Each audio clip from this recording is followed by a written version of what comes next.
Le Nouvel Esprit Public, Philippe Meyer, bonjour.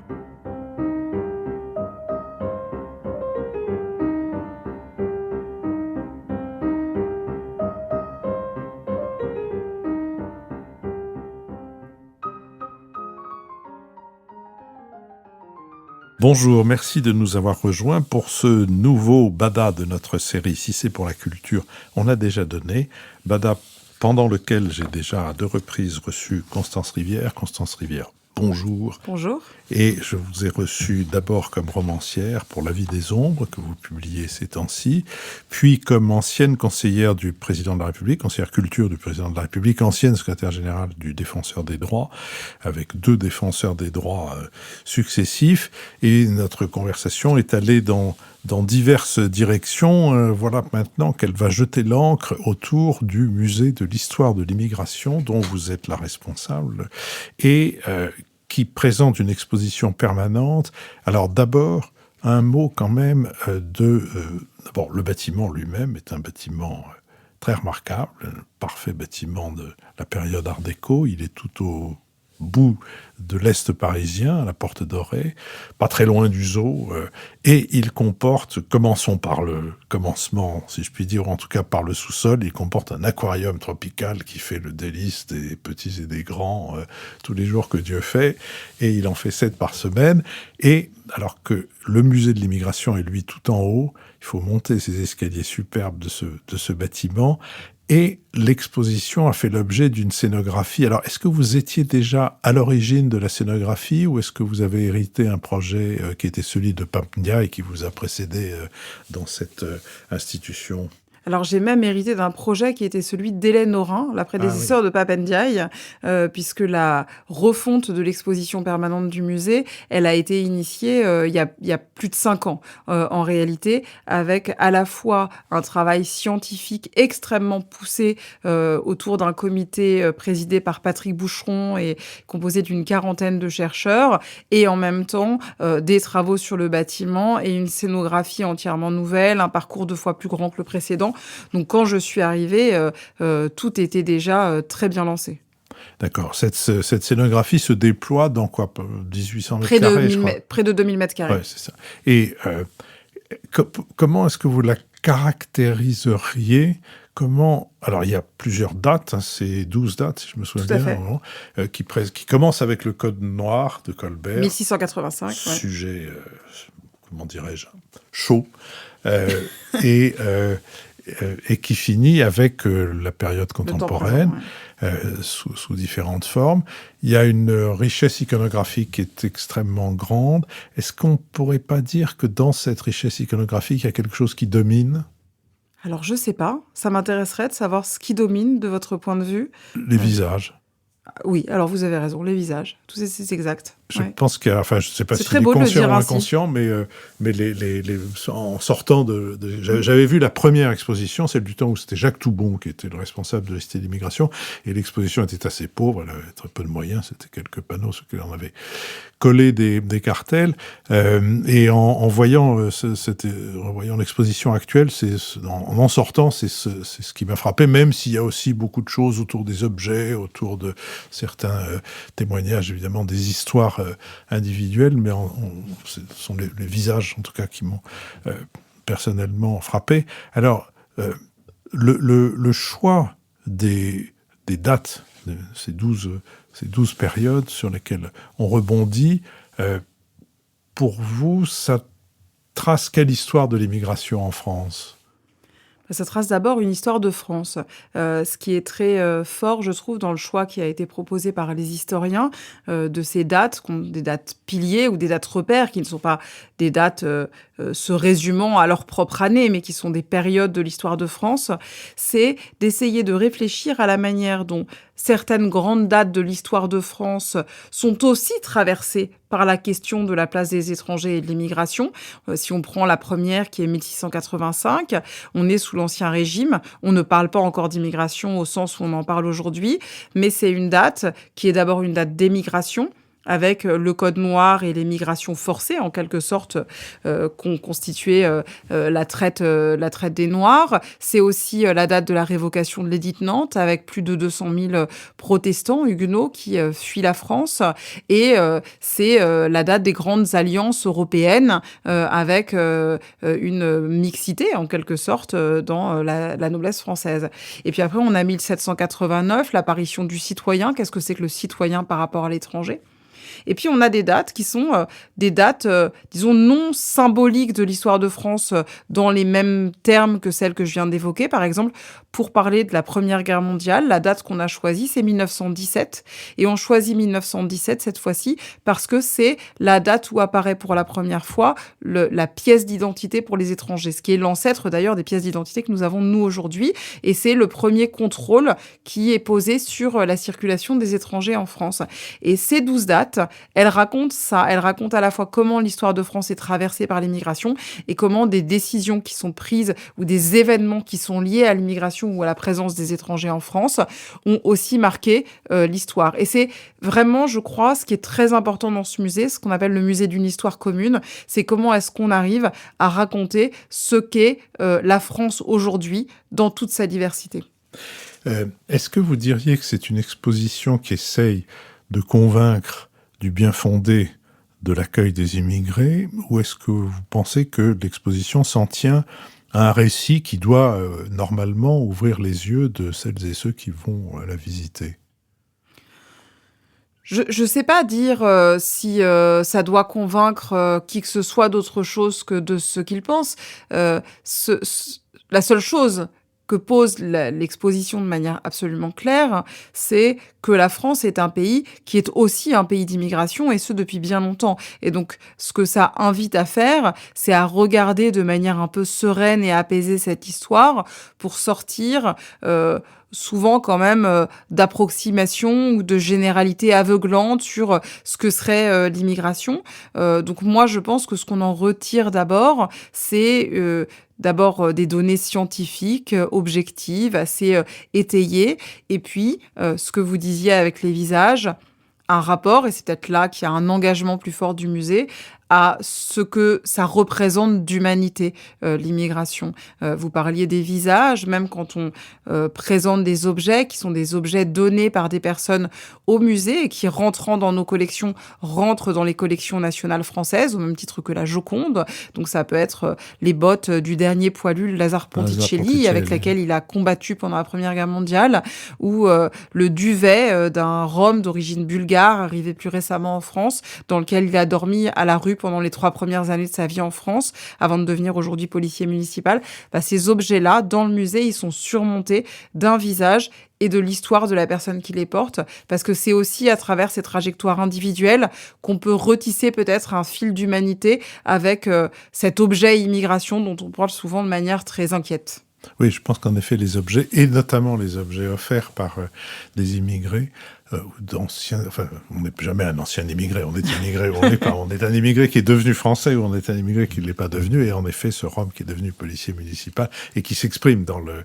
parce qu'il y a évidemment nombre de petites vidéos qui permettent d'accompagner la visite et de connaître davantage tel ou tel des immigrés qui sont représentés, si je puis dire. Et ce que vous disiez là-dessus, pardon, mais c'est très important, c'est que c'est un musée de connaissances où on apprend des choses, mais l'idée c'est que ça soit de la connaissance accueillante. Et donc le musée, il est, je crois, extrêmement beau et riche, aussi bien en termes de films, de musique, d'œuvres d'art aussi. On a des prêts d'œuvres d'art absolument magnifiques. On a un tableau de Tamara de Lempicka qui nous est prêté par le musée de Nantes, ou un tableau d'Hyacinthe Rigaud qui nous est prêté par le musée de Dunkerque, qui sont en elles-mêmes des œuvres qui tout d'un coup vous ouvrent le regard. Et puis beaucoup d'art contemporain avec des très grands artistes comme Zineb Sedira, Barthélémy Togo, Kader Attia, et toutes ces œuvres-là qui maillent le parcours et qui sont à côté de ces objets donnés et à côté des films historiques ou des témoignages ou des archives, ça permet aussi de faire véritablement musée. Je pense que c'est ça qui est important, je le dis, la scénographie est belle, le musée est beau, et c'est aussi parce qu'il est beau qu'il permet de reconnaître cette part de notre histoire avec une force et une qualité qui, je crois, est nouvelle et nécessaire. Oui, ça, je crois qu'on ne peut que confirmer ce que vous dites. C'est un beau musée, c'est un beau bâtiment, c'est un beau musée, et c'est une belle exposition avec une scénographie qui a une sorte de lumière et de clarté et un parcours qui est extrêmement agréable à faire, et on n'a pas envie de s'en aller, ce qui n'est pas toujours le cas dans les expositions. Voilà. Nous avons parlé tout à l'heure de l'éducation artistique. Qu'est-ce qu'il en est pour cette exposition des actions dirigées vers les élèves, les écoliers, les lycéens, etc. Je pense que c'est un musée qui, évidemment, a une vocation particulière auprès de tous les enfants et les jeunes, qui sont des publics scolaires, mais qui sont aussi des enfants qui peuvent venir en famille, parce que c'est d'abord un lieu de transmission. Les musées d'histoire, c'est des musées qui permettent aussi d'ouvrir des échanges avec ses parents, avec ses grands-parents, et de savoir d'où on vient. Et moi, je fais partie des gens qui pensent que c'est important de savoir d'où on vient, en tout cas qu'on est légitime à demander d'où on vient.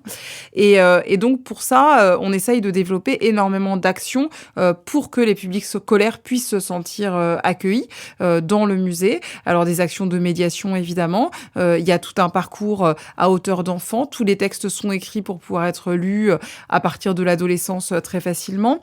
Et on a mis en place aussi une chose qui est que tous les scolaires, qui viendront au musée, ils repartiront avec une petite carte d'ambassadeur qui leur permettra de revenir pendant une année entière avec les adultes de leur choix pour se faire, eux, les passeurs de cette histoire et les inviter. Le musée est gratuit pour les moins de 26 ans, mais il n'est pas gratuit pour les plus de 26 ans. Mais avec ce passeport d'ambassadeur, les enfants qui seront venus avec leur école pourront revenir avec des adultes qui ne paieront pas et qui pourront découvrir cette exposition. Et puis moi, il y a une chose qui me frappe beaucoup. Comme on a un aquarium tropical, un monument, un musée, on a des enfants, des jeunes qui reviennent, pas seulement qui viennent une fois qu'ils reviennent. Et on parlait tout à l'heure de comment est-ce qu'on fait en sorte de diffuser l'éducation artistique et culturelle. Je pense que c'est en donnant aux jeunes le sentiment qu'ils sont légitimes à venir habiter des lieux culturels, à venir pratiquer des arts, et que la répétition, pour ça, elle est extrêmement importante. Et moi, je rêve d'une chose, c'est qu'on puisse offrir à des enfants, dans certaines écoles, de venir non pas une fois ou 2 fois, mais 3 fois dans l'année, parce que la 3e fois qu'ils viennent, ça y est, ils sont chez eux et c'est gagné. Est-ce que ce passeport d'ambassadeur est assez ancien pour que vous puissiez en mesurer les effets ? Alors, il a commencé il y a 1 semaine. Oui, donc... Alors, je ne peux pas encore mesurer les effets, mais incontestablement, c'est un pari. Est-ce que les gens vont revenir avec ou pas ? Et on essaiera de le suivre. Mais d'une certaine manière... à supposer même que peu d'entre eux reviennent, le fait de leur dire à la fin, c'est un endroit qui est chez toi et où tu peux revenir et amener tes parents sans aucun problème, tes parents, tes grands frères, tes oncles, tes tantes, tes grands-parents, qui tu veux, sans qu'ils aient à payer, je crois que c'est une marque de confiance qui leur est faite et une possibilité qui est ouverte. Peut-être un peu absurde, mais je pense que dans la vie, parfois, de se dire « cette chose-là est possible », c'est presque aussi important que de rendre ce possible réel. Donc déjà, on ouvre ce possible. Est-ce que vous pouvez mesurer une relation de cause à effet entre la visite de l'aquarium tropical et la venue à l'exposition ? Aujourd'hui, c'est des publics qui sont très différents. À l'aquarium tropical, on a un public qui est extrêmement familial, avec des enfants qui sont petits. C'est un aquarium qui est vraiment fait pour des enfants entre 3 et 10 ans, il est parfait. Nous, ce qu'on essaye de faire, c'est de donner envie à des gens plus grands de venir à l'aquarium tropical en faisant vraiment un lieu de préservation de la biodiversité. La question du changement climatique et des enjeux de préservation, notamment des fonds marins et d'eau douce, est absolument cruciale. Et donc, on développe tous les outils de médiation scientifique pour que l'aquarium lui-même soit un des acteurs de la lutte contre le changement climatique.